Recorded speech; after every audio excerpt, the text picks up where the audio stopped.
அனைவருக்கும் வணக்கம். இன்னைக்கான கிரிக்கெட் அப்டேட்டில் பார்க்க போகிற ரொம்ப முக்கியமான ஒரு பரபரப்பான தகவல் என்ன அப்படின்னு பார்த்தீங்கன்னா, ஆஸ்திரேலிய அணிக்கு எதிரான 4வது டெஸ்ட் போட்டியில் ஆச்சரியப்படக்கூடிய விதமாக எதிர்கால வீரராக பார்க்கக்கூடிய கீழே நீக்கியது ஏன் அப்படிங்கிறத குறித்து இந்திய கேப்டன் ரோஹித் சர்மா ஒரு அதிரடியான பேட்டியை கொடுத்திருக்காரு. அந்த பேட்டியில் அவர் காரசாரமான விவாதங்களாகவும் பேசியிருக்காரு அப்படின்னு கூட சொல்லலாம். அது மட்டும் இல்லாமல் அவர் மேலும் என்னென்ன முடிவுகளை எடுத்திருக்காரு அப்படிங்கிறத பற்றின முழு விளக்கத்தையும் கொடுத்திருக்காரு. அது தொடர்பான முழு தகவலை தான் நாம் இன்னைக்கு வீடியோவில் தெரிஞ்சுக்க போகிறோம். அது மட்டும் இல்லாமல் அதை தொடர்ந்து இன்னும் சுவாரஸ்யமான பரபரப்பான கிரிக்கெட் அப்டேட்ஸை நீங்கள் தொடர்ந்து பார்க்க நம்ம சேனலை மறக்காமல் சப்ஸ்கிரைப் பண்ணிக்கோங்க. அப்படியே பக்கத்தில் இருக்கக்கூடிய நோட்டிஃபிகேஷனுக்கான பெல் பட்டனையும் ப்ரெஸ் பண்ணிக்கோங்க. இந்த பதிவு உங்களுக்கு மிக பயனுள்ள விகிதத்தில் இருக்கும். ஸோ வாங்க வீடியோக்குள்ளே போகலாம். அதாவது ஆஸ்திரேலியா அணிக்கு எதிரான 4வது டெஸ்ட் போட்டியில் ஆச்சரியப்படக்கூடிய விதமாக எதிர்கால வீரராக பார்க்கப்படக்கூடிய கில்லை நீக்கியது ஏன் அப்படிங்கிறது குறித்து இந்திய கேப்டன் ரோஹித் சர்மா ஒரு பேட்டி கொடுத்துருக்காரு. தற்போது பார்த்தீங்க அப்படின்னா 5வது டெஸ்ட் போட்டியில் கேப்டன் ரோஹித் சர்மா விளையாடுவாரா அப்படிங்கிறது இன்னும் முடிவாகாத நிலையில் இருந்து வந்துட்டுருக்குங்க.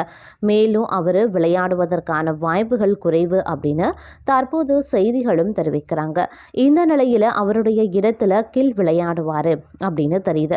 ஆஸ்திரேலிய அணிக்கு எதிரான 4வது டெஸ்ட் போட்டியில் பேட்டிங் செய்வதற்கு 5 நாட்களும் ஆடுகளும் சாதகமாக இருந்த நிலையில் முழுமையான பேட்ஸ்மேன் கில் பேட்டிங்கில் தரக்கூடிய தாக்கத்தை ஒரு பந்து வீச்சு ஆல்ரவுண்டரால் தர முடியாது அப்படின்னு சஞ்சய் மஞ்ச்ரேக்கர் தொடர்ந்து விமர்சனத்தை முன்வைத்து வருகிறார். மேலும் அவருடைய இடத்திற்கு தேர்வு செய்யப்பட்ட வாஷிங்டன் சுந்தர் பேட்டிகள் நல்ல முறையில் செயல்படுத்தப்பட்டிருந்தாலும் அதில் கூட பந்து வீச்சில் பெரிய தாக்கத்தை ஏற்படுத்தலை. அவர் மிகவும் குறைவான ஓவர்களை பந்து வீசியிருந்தார். இதன் காரணமாக ரோஹித் சர்மா கில்லை நீக்கியது பெரிய விமர்சனத்திற்கு உள்ளாகி கொண்டிருக்கு. இந்த நிலையில் அவர் இதற்கு விளக்கம் அளித்திருக்கார். இது குறித்து இந்திய கேப்டன் ரோஹித் சர்மா சொல்லும் பொழுது, நாங்கள் இல்லை நீக்கவில்லை அப்படிங்கிறத அவருடனான உரையாடலில் அவர் புரிந்து கொண்டார். நாங்கள் பந்து வீச்சில் இன்னும் கொஞ்சம் நல்ல வசதியுடன் இருக்க விரும்புகிறோம். அதே சமயத்தில் எங்களுக்கு பந்து வீச்சு தேவைப்படும் அளவுக்கு பேட்டிங் ஆழமும் தேவைப்படுது.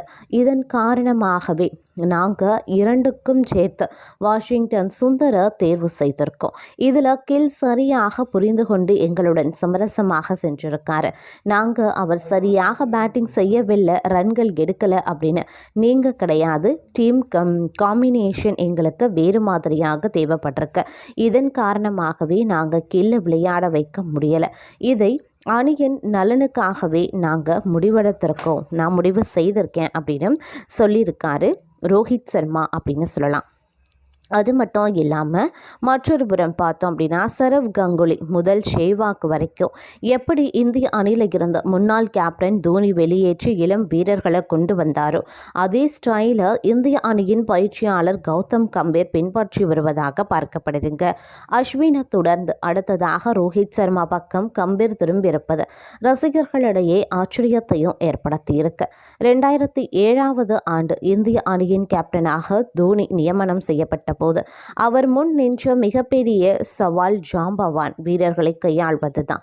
அதே போல் வயதாகி கொண்டே வந்ததால் ஃபீல்டிங் சொதப்பல் காரணமாக முதல்ல ஒரு நாள் அணியில் இருந்து சச்சின் டெண்டுல்கரை தவிர்த்து கங்குலி, ராகுல் டிராவிட் மற்றும் லக்ஷ்மணன் ஆகியோரை நீக்கினார். அதன்பின் டெஸ்ட் கிரிக்கெட்டில் கங்குலி, அனில் கும்ப்ளே ஆகியோர் ஓய்வை அறிவிக்க பின்னர் ராகுல் டிராவிட் மற்றும் VVS லக்ஷ்மணன் ஆகியோரை உரிய மரியாதையுடன் அனுப்பியும் வைத்தார். இதற்கிடையில் ஒரு நாள் அணியில் இளம் வீரர்களை தயார் செய்து உடனடியாக அவர்களை டெஸ்ட் அணிக்கு கொண்டு வந்த இடத்தை நிரப்பினார் தோனி.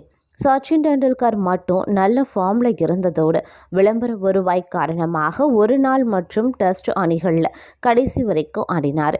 தோனியின் இந்த ஸ்டைலை பல்வேறு தரப்பினரும் கடுமையாக விமர்சித்து வந்தாங்க.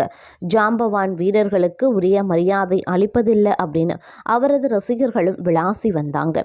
தற்போது தோனியின் ஸ்டைலையே இந்திய அணியுடைய தலைமை பயிற்சியாளர் கௌதம் கம்பீர் பின்பற்றி வருவதாக பார்க்கப்படுது. நியூசிலாந்து டெஸ்ட் தொடரிலேயே அஸ்வினின் இடத்தை நிரப்பக்கூடிய வலுவான வீரராக வாஷிங்டன் சுந்தர் திறமையை வெளிப்படுத்தினார். இதனால் ஆஸ்திரேலிய டெஸ்ட் தொடரில் சுந்தர் முன்னிலைப்படுத்த நிலையில் அஸ்வின் ஓய்வை அறிவித்து வெளியேறினார். தற்போது 38 வயது எட்ட போகும் ரோஹித் சர்மா டெஸ்ட் கிரிக்கெட்டில் ஃபார்ம் இன்றி தவித்தும் வருகிறார். இந்திய கிரிக்கெட்டின் ஜாம்பவான்களில் ஒருவரான ரோஹித் சர்மாவை பெஞ்ச் செய்ய முடியாமல் சுபன் கில் போன்ற இளம் வீரரை கம்பீர் பெஞ்ச் செய்ய வேண்டிய கட்டாயத்திற்கும் தள்ளப்பட்டிருக்கார். இந்த நிலையில் பிஜிடி டெஸ்ட் தொடர் பின்னடைவால் ரோஹித் சர்மா கடைசி டெஸ்டில் இருந்து விலகியதாக தெரியுது. அவரது இடத்தில் விளையாட பல்வேறு வீரர்கள் தயாராக இருக்கக்கூடிய நிலையில் பிசிசிஐ தரப்பிலேயும் இளம் வீரர்களுக்கு வாய்ப்பளிக்க முடிவு செய்துள்ளதாக தெரியுது. இதனால் கம்பீர் மற்றும் அஜித் அகர்கர் மூலமாக ரோஹித் சர்மாவிடம் பேச்சுவார்த்தை நடத்தப்பட்டு பும்ராவசம் டெஸ்ட் கேப்டன்சியை கொடுக்க முடிவு எடுத்துள்ளதாக தகவல் வெளிவந்தது. இதனால் ரோஹித் சர்மா அடுத்ததாக சாம்பியன்ஸ் டிராஃபி தொடருக்கு தயாராகும் பணிகளில் ஈடுபடுவார் அப்படின்னு எதிர்பார்க்கலாம். அதே போல் சீனியர் வீரர்களை மொத்தமாக ஒதுக்காமல் சச்சினை எப்படி தோனி கடைசி வரைக்கும் விளையாட வைத்தாரோ அதே போல் விராட் கோலியை கையாள இந்திய அணி முடிவு செய்துள்ளதாக பார்க்கப்படுது. விராட் கோலி இந்திய அணியில் தொடர்வதால் வரும் விளம்பர வருவாய் மற்றும் அவரின் பேட்டிங் ஃபார்ம் ஆகியவற்றை கணக்கில் கொண்டு முடிவெடுக்கப்பட்டிருக்கு. விராட் கோலியிடம் இருப்பது டெக்னிக்கல் பிரச்சனை அப்படிங்கிறதுனால அதனை சரி செய்யவும் வாய்ப்பு வழங்க கம்பீர் நினைத்திருக்கலாம் அப்படின்னு பார்க்கப்படுது. அதே போல வெளிநாடுகள் மற்றும் சொந்த மண்ணில் விராட் கோலி அளவிற்கு அனுபவம் உள்ள வீரர் இந்திய அணிக்கு தேவையாக உள்ளார். கேப்டன்சி மற்றும் இளம் வீரர்கள் வழிகாட்டும் வகையில் விராட் கோலி பயன்படுத்தவும் ஆலோசனை நடத்தப்பட்டிருக்கலாம் அப்படின்னு விமர்சகர்களும் சொல்லி வருவதும் மற்றொரு புறம் எதிர்பார்க்கப்படுது. அது மட்டும் இல்லாமல் இந்திய கிரிக்கெட் அணியுடைய தலைமை பயிற்சியாளராக கௌதம் கம்பீர் நியமிக்கப்படும் முன்பாக விவிஎஸ் லக்ஷ்மணன் பயிற்சியாளராக வர இருந்ததாகவும் அது பற்றி பிசிசிஐ விவிஎஸ் லக்ஷ்மணனுக்கு அழைப்பு விடுத்திருக்கிறதாகவும் தற்போது தெரிய வந்திருக்குங்க. அதாவது பிசிசிஐ அழைப்பு விடுத்தும் விவிஎஸ் லக்ஷ்மணன் அதை மறுத்திருக்கிறார். அதனாலேயே இரண்டாவது தேர்வாக கௌதம் கம்பீரை பயிற்சியாளராக பிசிசிஐ முடிவு செய்திருக்காங்க.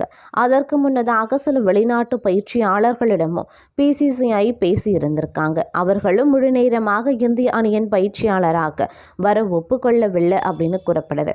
அதனால் தான் கௌதம் கம்பீரை பிசிசிஐ அணுகியதாக தற்போது தெரிய வந்திருக்கு. இந்த தகவலை இதனை அறிந்த இந்திய ரசிகர்கள் விவிஎஸ் லக்ஷ்மணன் இந்திய அணியின் பயிற்சியாளராக இருந்திருந்தார் நிச்சயமாக இந்திய அணி பார்டர் கவாஸ்கர் கோப்பையை 4 போட்டிகளின் முடிவிலேயே கைப்பற்றி இருக்கும் அப்படின்னு தங்கள் கருத்துக்களை பதிவிட்டு வந்துட்டுருக்காங்க. விவிஎஸ் லக்ஷ்மணன் சர்வதேச போட்டிகளில் விளையாடிய காலத்தில் ஆஸ்திரேலிய அணியின் சிம்ம சொப்பனமாகவே இருந்தார். டெஸ்ட் போட்டிகளில் அவர் ஆஸ்திரேலிய அணிக்கு எதிராக எப்போதும் சிறப்பாகவே செயல்பட்டும் இருக்கார். ஆஸ்திரேலிய வீரர்கள் எப்பொழுதும் விவிஎஸ் லக்ஷ்மணன் மீது சச்சினுக்கு இணையான மரியாதையும் வைத்திருக்காங்க. அவர் பேட்டிங் ஆட வந்தாலே ஆஸ்திரேலிய வீரர்கள் அழுத்தத்தை உணர்வார்கள் எனவும் பலமுறை சொல்லியிருக்காங்க. இந்த நிலையில் அவர் இந்திய அணியின் பயிற்சியாளராக இருந்திருந்தால் ஆஸ்திரேலிய அணியை பயிற்சியாளராகவும் அடக்கியிருப்பார் அப்படின்னு ரசிகர்கள் சிலாகித்து பேசி வருகிறாங்க. எது எப்படியோ அடுத்து நடக்க இருக்க சிட்னி டெஸ்ட் போட்டியில் இந்திய அணி வெற்றி பெற வேண்டும். அப்போதுதான் இந்த பார்டர் கவாஸ்கர் கோப்பையை இழக்காம இருக்க முடியும் அப்படின்னு சொல்லப்பட்டிருக்குங்க. அது மட்டும் இல்லாமல் மற்றொரு புறம் பார்த்தோம் அப்படின்னா இந்திய அணியுடைய கேப்டன் ரோஹித் சர்மா மற்றும் பயிற்சியாளர் கௌதம் கம்பீர் பிசிசிஐ விசாரணை நடத்த உள்ளதாக தகவல் வெளியாகியிருக்கு. அதாவது இந்திய அணி தற்போது அடுத்து நடைபெற இருக்கக்கூடிய ஆஸ்திரேலிய அணிக்கு எதிரான டெஸ்ட் தொடரின் கடைசி போட்டியில் விளையாட தீவிர வலைப்பயிற்சியில் ஈடுபட்டு வந்துட்டு இருக்காங்க. இந்த 5வது போட்டியில் இந்திய அணி கட்டாயம் வெற்றி பெற்றால் மட்டுமே உலக டெஸ்ட் கோப்பைக்கு வர வாய்ப்பு இருக்கு. ஒருவேளை தோல்வியடைந்தால் கோப்பை கனவு அப்படிங்கிறது வெறும் கனவாகவே போகும். இந்த நிலையில் நியூசிலாந்து அணிவுடனான தோல்வி மற்றும் இலங்கை அணிவுடனான தோல்வி மற்றும் தற்போது நடைபெற்று வரும் ஆஸ்திரேலிய தொடரில் ஒரு போட்டியில் மட்டும் வென்றிருக்காங்க. இதனால் உலக டெஸ்ட் கோப்பை கவனம் கனவு அப்படிங்கிறது குறைந்து கொண்டே வரும் நிலையில் பிசிசிஐ கடும் கோபத்திலையும் இருக்காங்க. இந்த தொடர் தோல்விகள் தலைமை பயிற்சியாளராக கம்பீர் பொறுப்பேற்ற பின் தான். இந்த நிலையில் பிசிசிஐ இந்திய அணியின் கேப்டன் ரோஹித் சர்மா மற்றும் தலைமை பயிற்சியாளர் கௌதம் கம்பீர் இருவரிடமும் தொடர் தோல்விகள் குறித்தும் 3வது போட்டி முடிந்த பின் இந்திய அணியின் முக்கிய வீரர் பார்க்கப்படும் ரவி அஸ்வின் அடிலைட் மைதானத்தில் போட்டி நடந்து முடிந்த பின் யாரும் எதிர்பாராத வகையில் தனது ஓய்வை அறிவித்தது குறித்தும் இருவரிடமும் பிசிசிஐ தீவிர விசாரணை நடத்த உள்ளதாக தகவல்கள் வெளியாகியிருக்கிறது. நாளை இந்த தொடரின் 5வது போட்டியானது சிட்னி மைதானத்தில் தொடங்க போகுது.